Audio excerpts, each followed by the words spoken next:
Buenas noches, mucho gusto. Es un honor para mí poder presentar en este espacio a una amiga, alguien que conozco desde hace ya muchos años, licenciada María Alejandra Grotevol.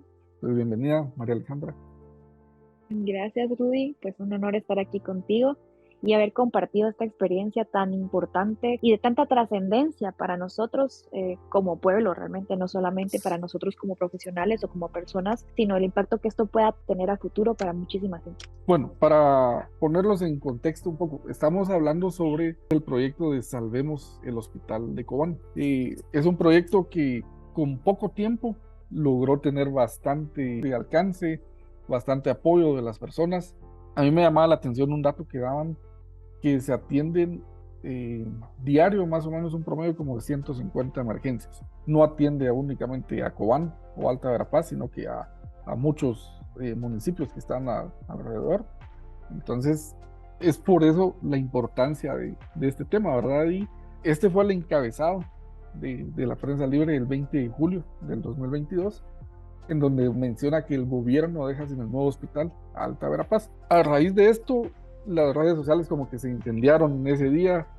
Era un desorden en las redes sociales, todos publicaban lo que querían. Bueno, yo me enteré de lo que estaba pasando a mediados de julio. Con el problema de que el hospital se estaba yendo para otro lado, empezaron a buscar quienes podían estar interesados en hacer algo, ¿verdad? Gente que supiera lo que estaba pasando, que entendiera lo que estaba pasando. Yo escuché de la iniciativa en su momento, ya la aprobaron, felicidades, qué alegre, todo está bien, y no nos dimos cuenta en qué momento las cosas no estuvieron bien.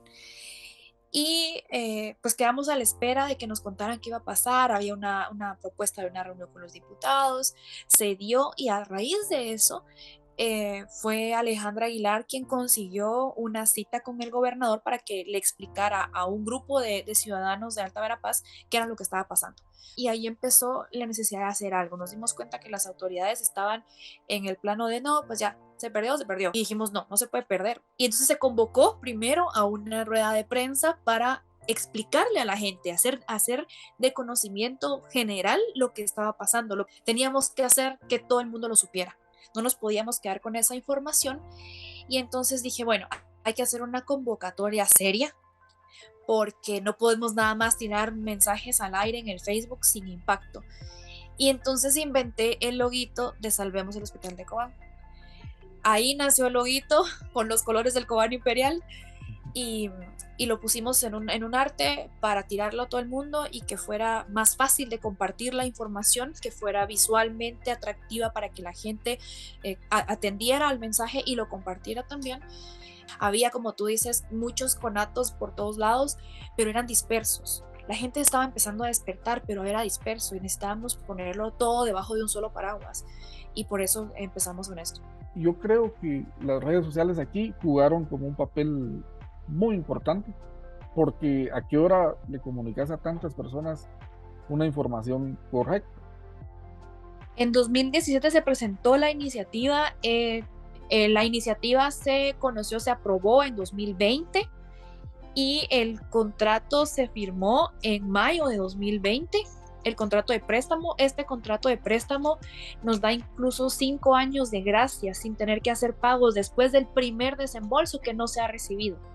Entonces, había muchas mentiras en el aire. Una de esas era que se estaba corriendo el proyecto hacia San Benito Petén porque se iba a perder el préstamo. Y eso era mentira, era una mentira grandísima. Y otra de las cosas que andaba la gente diciendo era que no había terrenos.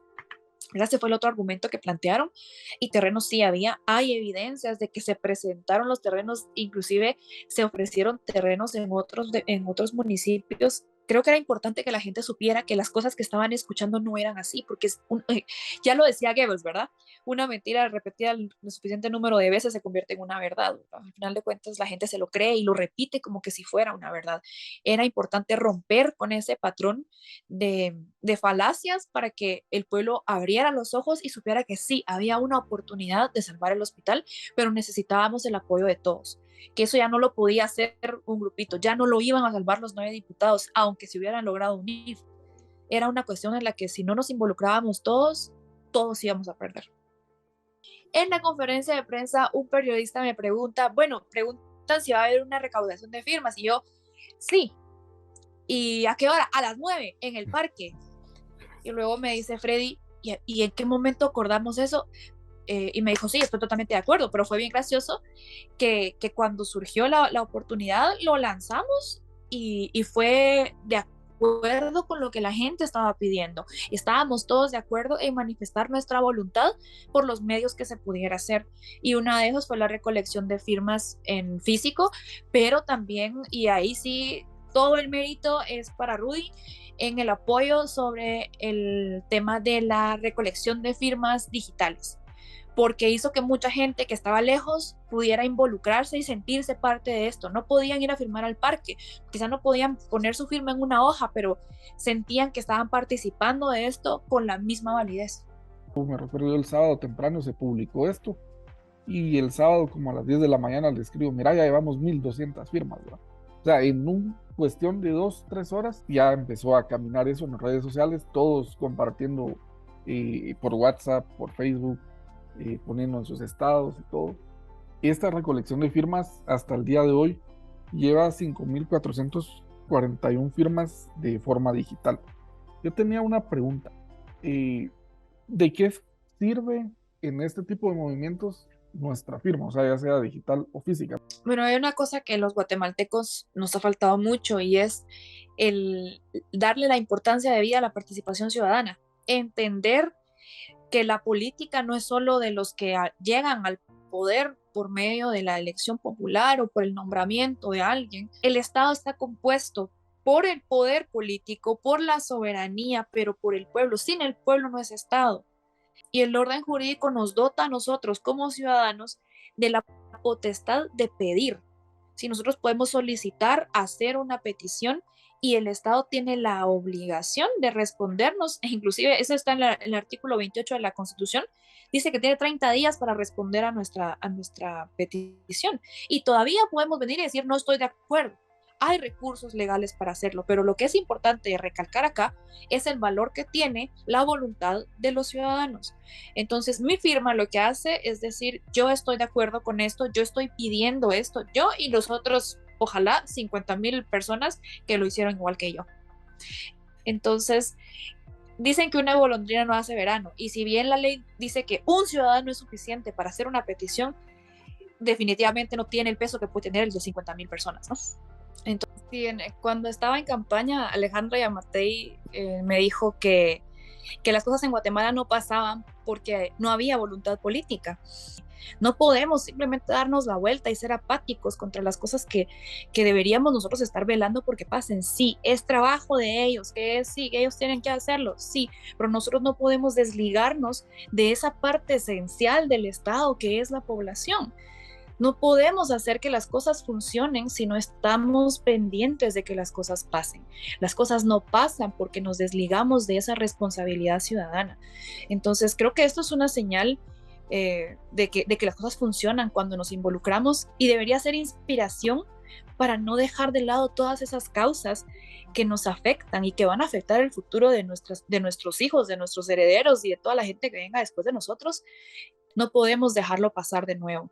Esto ya nos pasó una vez, esta vez lo logramos rescatar, pero no podemos quedarnos dormidos, aletargados hasta que vuelva a suceder y nos vuelva a dar en toda la cara. Creo yo que sí es responsabilidad de nosotros como ciudadanos el informarnos, para que entonces tengamos nosotros un por qué nos vamos a manifestar. Porque muchos dicen, hablemos mal de este personaje porque todos están hablando mal, ¿y por qué? No sabemos, pero hay que hablar mal de él. Entonces yo creo que sí, las redes sociales nos pueden servir para informarnos y para compartir información útil a otras personas. Pues coincido contigo en la importancia de informarnos, ¿verdad? Aprovechar que estamos en una era en la que tenemos acceso a la información.